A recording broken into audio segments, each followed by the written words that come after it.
Abstain file বিশ্বব্যাপী ব্যাপক আলোচিত। বিষয়টি আপনি কিভাবে দেখছেন? এটিকে সাদা চোখে আমরা তো দেখছি যে একজন মানসিকভাবে বিকারগ্রস্ত বা বিকৃত মস্তিষ্ক মানুষের প্রচণ্ড রকমের পৈশাচিক কর্মকাণ্ড। বাট এটাকে এর বাইরে আরও বিভিন্ন অ্যাঙ্গেল থেকে দেখবার সুযোগ আছে। বিশেষ করে যখন এর সাথে এমন রথী মহারথীরা যুক্ত, এই বিকৃতি, এই পৈশাচিকতা, এই নির্মমতা, এই আপনার পশুসুলভ উল্লাস, আনন্দ এবং ভোগ, এটার সাথে যারা জড়িয়ে আছে সে মানুষগুলোর দিকে তাকালে সবাইকে বিকৃত মস্তিষ্ক বলে চালিয়ে দেওয়া সহজ নয়।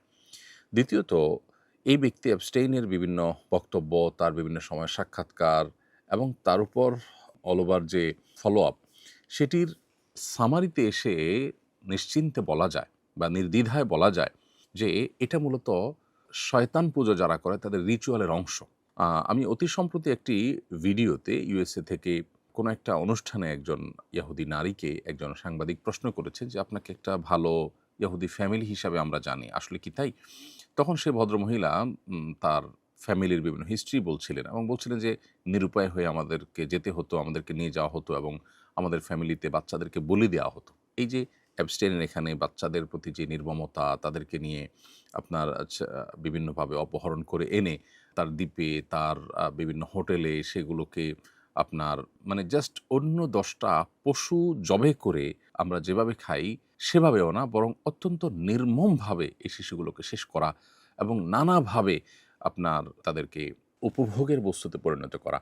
শিশু, নারী এরকম আরও বিভিন্ন যে মানুষগুলোর প্রতি যে নির্মমতাগুলো করা হতো, এই পুরো প্রক্রিয়াটা সম্পর্কে সে ভদ্রমহিলার বক্তব্য অনুযায়ী বোঝা যায় যে এটি মূলত শয়তান পুজোর অংশ। শয়তানের যারা পুজো করে, উপাসনা করে তাকে সন্তুষ্ট করার জন্য রিচুয়ালের অংশ হিসাবে এই সমস্ত আপনার নোংরামো করতে হয়। এই নোংরামোর এমন পার্ট আছে যেগুলো আসলে মুখে উচ্চারণ করবার যোগ্য নয়। সেই জিনিসগুলো তারা করত এবং বিশ্বের ক্ষমতাধররা বড় প্রভাবশালী ব্যক্তিরা দিন শেষে এই সমস্ত রিচুয়ালের মধ্য দিয়ে তারা পার হয়। এখানে এই যে ইহুদি ফ্যামিলির যে মহিলার সাক্ষাৎকার এবং আপনার অ্যাবস্টেইনের যে বিভিন্ন সময় সাক্ষাৎকার বা তার যে লাইফস্টাইল বা তার যে পুরো কার্যক্রম, এটা ফলো আপ করলে বোঝা যায় যে শিশুদেরকে বলি দেওয়া কত নির্মমভাবে কে বলি দিতে পারছে এবং নারীদের প্রতি কত নির্মম কে হতে পারছে অপহরণ করে এবং আপনার পৈশাচিকতা কতটা করতে পারছে এর উপরে শয়তানের সন্তুষ্টি অনেকটা নির্ভর করে। আল্লাহ যে মানুষকে সতর্ক করেছে শয়তানের ব্যাপারে এবং বারবার করে শয়তান থেকে আমাদেরকে সাবধান থাকতে বলেছে এবং শয়তানকে সন্তুষ্ট করে শয়তানকে আল্লাহ তাআলা, শয়তান আল্লাহর সৃষ্টি, তাকে তার বিশেষ কিছু পাওয়ার আল্লাহর তরফ থেকে দেওয়া আছে, এটা পার্ট অফ এক্সাম, পরীক্ষার অংশ। সেই জায়গা থেকে শয়তান থেকে দূরে থাকার যে সতর্কীকরণ দীর্ঘদিন থেকে বা মানব সৃষ্টির শুরু থেকে আল্লাহ তাআলা আমাদেরকে নবী রাসূলদের মাধ্যমে করেছেন, সেটি আবারও আমাদের কাছে অত্যন্ত বাস্তবসম্মত এবং এবং আবারও সেটা আমাদের জীবনের সাথে খুবই রিলেভেন্ট যে সেটি প্রমাণ হলো। আর এর সাথে পশ্চিমা দুনিয়া যে আমাদেরকে নারী অধিকার, শিশু অধিকারের যে সমস্ত সবক-টবক শোনায়, এগুলো যে সবগুলোই তাদের বাণিজ্যের অংশ, এগুলো সবগুলোই যে ধোঁকা এবং আমাদেরকে বিনোদনের নামে আমাদের যে রিচুয়াল আছে আল্লাহর সাথে কানেক্টেড হওয়ার, আল্লাহর পাওয়ার দ্বারায় প্রভাবিত হওয়ার এবং শক্তিশালী হওয়ার, আমাদের দুনিয়া এবং আখিরাতে কল্যাণ এর অধিকারী হওয়ার, সেই রিচুয়ালগুলো থেকে আমাদেরকে দূরে সরাবার জন্য এই ধর্মীয় বিষয়গুলোকে হাস্যরসের উপহাসের বিষয়ে পরিণত করেছে এবং বিনোদনের নামে যে সমস্ত আইটেম আমাদেরকে দিয়েছে এগুলো সবগুলো মূলত শয়তানের রিচুয়াল এবং শয়তানকে সন্তুষ্ট করার আইটেম। সেগুলো দিয়ে তারা আমাদের যে আধ্যাত্মিকতা, আমাদের যে আধ্যাত্মিক শক্তি সেটাকে ধ্বংস করছে। প্রসঙ্গত এখানে আরেকটু বলে রাখি, ওই ইহুদি নারীর বক্তব্য শোনার পর আমার কাছে মনে হলো যে ফিলিস্তিনে তারা যে শিশুদেরকে টার্গেট করে যে হত্যা করেছে, দীর্ঘদিন পর্যন্ত তাদের প্রতি যে নির্মমতা তারা চালিয়েছে, এটিও তাদের সেই রিচুয়ালের অংশ কিনা সেটি ভেবে দেখবার যথেষ্ট সুযোগ আছে। কারণ শয়তানকে সন্তুষ্ট করবার জন্য যে শিশু বলি থেকে নিয়ে যত রকমের আয়োজন আছে, এমনকি ওই যে ভদ্রমহিলার বক্তব্যে শুনছিলাম যে এমনও হয় যে পারিবারিকভাবে প্ল্যান করে বাচ্চা গর্ভে ধারণ করা হয় এবং আশপাশের মানুষকে বুঝতে দেওয়া হয় না। ওই বাচ্চা মূলত শয়তানকে সন্তুষ্ট করার জন্য বলি দেওয়া হবে। এটাই থাকে উদ্দেশ্য এবং সেটি দেয়া হয়।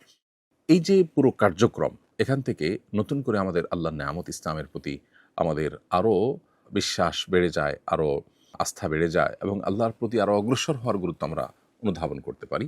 আমাদের কাছে ঝকঝকে তকতকে যে আপনার কালচার উপস্থাপন করা হয়ে থাকে, এগুলোর পেছনে যে কমার্শিয়াল ধান্দা আছে, এগুলোর পেছনে যে তাদের শয়তানি ধান্দা আছে, এগুলোর পেছনে যে আমাদেরকে থামিয়ে দেওয়ার প্রচেষ্টা আছে, সেটি বোঝার জন্য আসলে পণ্ডিত হওয়ার দরকার নেই। অতএব অ্যাবস্টেইনের এই ফাইলটা শুধুমাত্র এই ফাইল যেটি উন্মুক্ত হয়েছে এর মাধ্যমে যে সমস্ত ঘটনাবলী আমাদের সামনে উঠে আসছে এগুলো বা তার যে নির্মমতাগুলো ছিল এবং তার সাথে যারা বড়, বড় রথী মহারথীরা আছে, এদের যে কানেকশন পাওয়া যায়, এগুলো শুধুই মানবিক বিকৃতি, মানসিক বিকৃতির বিষয় নয়, বরং এর সাথে শয়তান তুষ্টির বিষয় জড়িয়ে আছে। আমরা আল্লাহকে সন্তুষ্ট করতে চাই। এখানে রাস্তা ২ টা, শয়তানের রাস্তা যার শেষ মাথা জাহান্নাম। দুনিয়াতেও সেটা জাহান্নামী। যারা শয়তানকে পুজো করে, তারা শক্তি সঞ্চয় করতে চায় বা শয়তানের পাওয়ার নিতে চায়।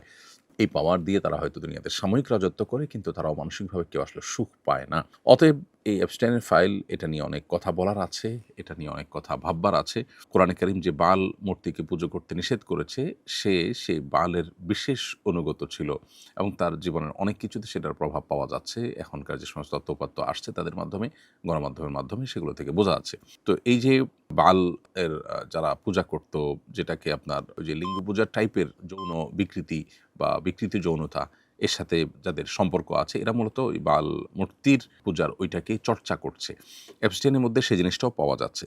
এখানে প্রসঙ্গত আরেকটু বলে রাখি যে ট্রান্সজেন্ডার সহ যে সমস্ত আপনার বিকৃতির কালচার আমাদের সমাজে আমরা দেখতে পাই এখন গোটা পৃথিবীতে, অ্যাগ্রেসিভলি যেটা পুশ করার চেষ্টা করা হচ্ছে, এর সাথে আসলে শয়তানকে তুষ্ট করার বা শয়তানের উপাসনা করার বা রিচুয়ালের একটা সম্পর্ক বা যোগসূত্র কিন্তু আছে।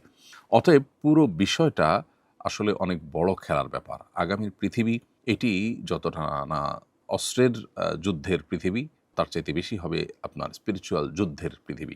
অতএব মুসলমানদেরকে মুসলমান হিসেবে আল্লাহর সাথে কানেক্টেড হওয়া, ইবাদতবন্দি করা, আল্লাহ তাআলার নির্দেশগুলোকে মেনে চলা, এগুলোর মাধ্যমে তাদেরকে আত্মরক্ষার চেষ্টা করতে হবে এবং তাদের শক্তি সামর্থ্যকে বাড়াতে হবে, গেইন করতে হবে। সেই জায়গা থেকে আমাদের আরও দিনের পথে অগ্রসর হওয়ার প্রেরণা আমরা এই সমস্ত ঘটনা থেকে পাই। এই সমস্ত ঘটনার একেবারে গভীরে যারা প্রবেশ করেন, তাদের কাছে বিষয়গুলো স্পষ্ট হয়ে যায়। আল্লাহ তাআলা আমাদেরকে শিক্ষা গ্রহণ করার তৌফিক দান করুন এবং এই সমস্ত নির্মমতা বন্ধ হোক। বাংলাদেশে যারা নারীবাদের মুখোশ পরে বসে আছেন, যারা শিশু অধিকারের সবক শোনান সকাল বিকাল, এই সমস্ত ঘটনায় কিন্তু তাদের তেমন কোনো নড়ে চড়ে বসা বা তেমন কোনো উদ্যোগ বা তাদের কোনো বিষয় বা এগুলো নিয়ে তাদের তেমন কোনো কার্যক্রম আমাদের চোখে পড়েনি। অথচ এই জায়গায় যদি কোনো হুজুর থাকতেন, তাহলে আজকে ঘটনা কোন পর্যায়ে গিয়ে পৌঁছাতো। এখান থেকে এই মানুষগুলোরও দ্বিচারিতা বুঝে আসে, প্রমাণ হয়। যারা ইসলামের খোলস থেকে বের হয়ে জাতে উঠার চেষ্টা করেন, তারা ওই জগতের মানুষগুলোর আসল রূপ জানার পর অন্তত তারা ইসলামে ফিরে এসে ইসলামকে নিয়ে প্রাউড করার সময় বোধহয় হয়ে গেছে। আল্লাহ আমাদেরকে বোঝার তৌফিক দান করুন। আসুন্নাহ ফাউন্ডেশন, উম্মার স্বার্থে সুন্নাহর সাথে।